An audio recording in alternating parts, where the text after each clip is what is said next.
Right. మొత్తానికి public pulse 2025 అంటూ Raj news study చేసింది. ఇప్పటివరకు 4 నియోజకవర్గాలకు సంబంధించి విశ్లేషణ చూసాం. మిగిలిన 6 నియోజకవర్గాల పరిస్థితి చూస్తే భద్రాచలం విషయానికి వస్తే విలక్షణ రాజకీయానికి పెట్టింది పేరైన ఖమ్మం జిల్లా ఖిల్లా భద్రాచలం ఓటర్లు ఎప్పుడూ విలక్షణమైన తీర్పే ఇస్తూ ఉంటారు. ఒక్కొక్క పార్టీకి ఒక్కోసారి అవకాశం ఇస్తూ అందరి బంధువయ్య, భద్రాచల రామయ్య, ఆదుకునే ప్రభువయ్య అన్న నానుడికి తగినట్టుగా ఇక్కడ ఒక్కో ఎన్నికల్లో ఒక్కొక్కరికి అభయం అనేది లభిస్తూ ఉంటుంది. తొలుత కమ్యూనిస్టులకు బాస్టర్గా నిలిచిన ఈ నియోజకవర్గంలో రాను రాను అన్ని పార్టీలు విజయాన్ని సాధిస్తూ వచ్చాయి. 2009లో కాంగ్రెస్ అభ్యర్థి కుంజు సత్యవతి 6,000 ఓట్ల ఆధిక్యంతో విజయాన్ని సాధించగా 2014లో సిపిఎం అభ్యర్థి సున్నం రాజయ్య విజయం సాధించారు. కేవలం 1815 ఓట్లతో టీడీపీ అభ్యర్థి పైన విజయాన్ని నమోదు చేశారు. ఇక 2018 ఎన్నికల్లో చూసుకుంటే కాంగ్రెస్ అభ్యర్థి పొదెం వీరయ్య టీఆర్ఎస్ అభ్యర్థి తెల్లం వెంకట్రావు పైన 11,000కు పైగా మెజార్టీతో విజయాన్ని సాధించారు. ఇక 2023లో చూసుకుంటే ఖమ్మం జిల్లా మొత్తం కూడా కాంగ్రెస్ పార్టీ విజయం సాధించగా ఒక్క భద్రాచలం నియోజకవర్గంలో మాత్రం బీఆర్ఎస్ అభ్యర్థిగా తెల్లం వెంకట్రావు గెలిచి సత్తా చాటారు. ఇక కాంగ్రెస్ సిట్టింగ్ ఎమ్మెల్యే పొదెం వీరయ్య పైన 5,000 పైచిలుకు ఓట్లతో తెల్లం వెంకట్రావు విజయం సాధించి అక్కడ సత్తా చాటారు. ఇక 2018 ఎన్నికల్లో చూసుకుంటే ఓడిపోవడంతో గులాబీ పార్టీ అభ్యర్థి అయినప్పటికీ కూడా భద్రాచలం ఓటర్లు అయితే అండగానే నిలిచారు.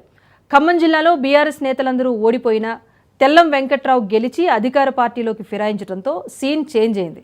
ఈ ఎన్నికల్లో తెల్లం వెంకట్రావుకు 53,252 ఓట్లు రాగా కాంగ్రెస్ అభ్యర్థి పొదెం వీరయ్యకు 47,533 ఓట్లు వచ్చాయి.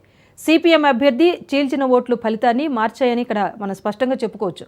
ఆ పార్టీ అభ్యర్థి కారం పుల్లయ్యకు 5,860 ఓట్లు రావడం విశేషం. కమ్యూనిస్టులతో పొత్తు కుదిరి ఉంటే ఇక్కడ సీన్ మరోలా ఉండేది అని చెప్పేసి ఇప్పుడు మనం చూసిన రిజల్ట్స్ తాలూకా నెంబర్స్ అనేవి స్పష్టం చేస్తున్నాయి. ఇక్కడ బీఆర్ఎస్ నుంచి తెల్లం వెంకట్రావు కేవలం 5,719 ఓట్లతోనే విజయం సాధించారు. అటు కమ్యూనిస్ట్ పార్టీలో 5,860 ఓట్లతో అక్కడ ఓట్ల చీలిక అనేది జరిగింది. అంటే కమ్యూనిస్టులతో పొత్తుకు వెళ్ళుంటే ఇక్కడ కాంగ్రెస్ పార్టీకి కలిసి వచ్చే ఫలితం వచ్చేదని చెప్పేసి అప్పుడు లెక్కలు కూడా చెప్తున్నాయి. ఇక ఖమ్మం జిల్లాలో ఒక్క భద్రాచలంలో మాత్రమే బీఆర్ఎస్ గెలిచింది. అంతలా బీఆర్ఎస్ను గెలిపిస్తే అక్కడ గెలిచిన అభ్యర్థి పార్టీ ఫిరాయించడం అనేది ప్రజలు జీర్ణించుకోలేకపోతున్నారు. సో భద్రాచలంలో పరిస్థితి ఎలా ఉంది? క్షేత్రస్థాయిలో రాజ్ న్యూస్ స్టడీలో ప్రజలేమంటున్నారు? దీనికి సంబంధించి మా కరెస్పాండెంట్ రాజిరెడ్డి మరింత సమాచారాన్ని అందిస్తారు. రాజిరెడ్డి, చెప్పండి, భద్రాచలంలో ఖమ్మం జిల్లా అంతా కాంగ్రెస్ పార్టీ ఉన్న భద్రాచలం మాత్రమే కారు పార్టీకి ఇచ్చినా కూడా ఆ గౌరవాన్ని ఆయన నిలబెట్టుకోలేకపోయారని చెప్పేసి ఓటర్లు మదన పడుతున్న పరిస్థితి కనిపిస్తోంది. సో అక్కడ సిచ్యువేషన్ ఏంటి? ఇక్కడ భద్రాచలం ప్రజలు డిఫరెంట్గా తీర్పిస్తారు. ఒకేసారి ఒక పార్టీని గెలిపిస్తారు, కంటిన్యూగా గెలిపించారు. ఇది 2014 తెలంగాణ రాష్ట్రం ఏర్పడిన నుండి కూడా ఇదే ఆనవాయితీ వస్తుంది. 2014లో సిపిఎం నుండి రాజయ్య గెలిచారు, 2018లో కాంగ్రెస్ నుండి పోవడం వీరయ్య గెలిచారు, 2023లో బీఆర్ఎస్ నుండి తెల్లం వెంకట్రావు గెలిచారు. అయితే గెలిచిన తర్వాత ఈయన పార్టీ ఫిరాయించారు. ఇప్పుడు ఉప ఎన్నికలు వస్తే ఎట్లా అనేది కూడా అక్కడ రాజ్ న్యూస్ క్షేత్రస్థాయిలో పర్యటించింది, క్షేత్రస్థాయిలో ప్రజల నాడిని పట్టుకుంది. అయితే ఇక్కడ ఆసక్తికరమైన విషయం ఏంటంటే భద్రాచలం అంతా ఖమ్మం ఉమ్మడి ఖమ్మం జిల్లా అంతా కూడా హస్తగతమైంది. కేవలం భద్రాచలం మాత్రమే కారు పార్టీ గత ఎన్నికల్లో గెలిచింది.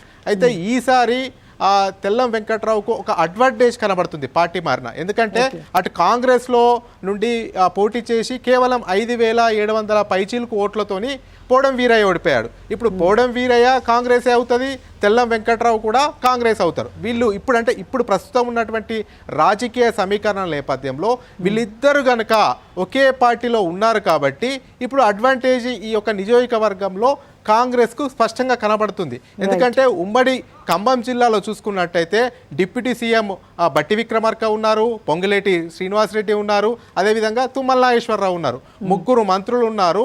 ఖమ్మంలో ఒక భద్రాచలం తప్ప మిగతా నియోజకవర్గాలంతా కూడా హస్తగతం చేసుకుంది.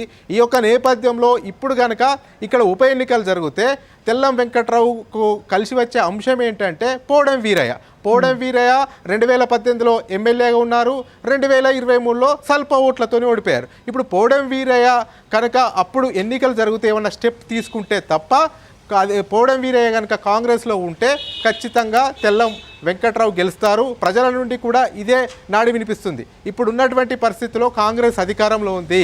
ఖమ్మం జిల్లా అంతా కూడా హస్తగతం అయిపోయింది. ఈసారి మళ్ళీ కూడా కాంగ్రెస్కు ఓట్లు వేస్తేనే బాగుంటుంది అనేది కూడా ఒక అభిప్రాయం వ్యక్తమవుతుంది. ఎందుకంటే తెల్ల వెంకట్రావుకు కలిసి వచ్చే అంశం ఏంటి అంటే ఖమ్మంలో మొత్తం స్వీప్ చేసింది ఒక భద్రాచలమే ఉంది. ఈ భద్రాచలం మీద మిగతా 3 మంత్రులు కాన్సన్ట్రేషన్ పెట్టవచ్చు. ఆయన మీద ఓడిపోయినటువంటి ప్రత్యర్థి కూడా కాంగ్రెస్లో ఉన్నాడు. అతను కూడా బలమైన నేత.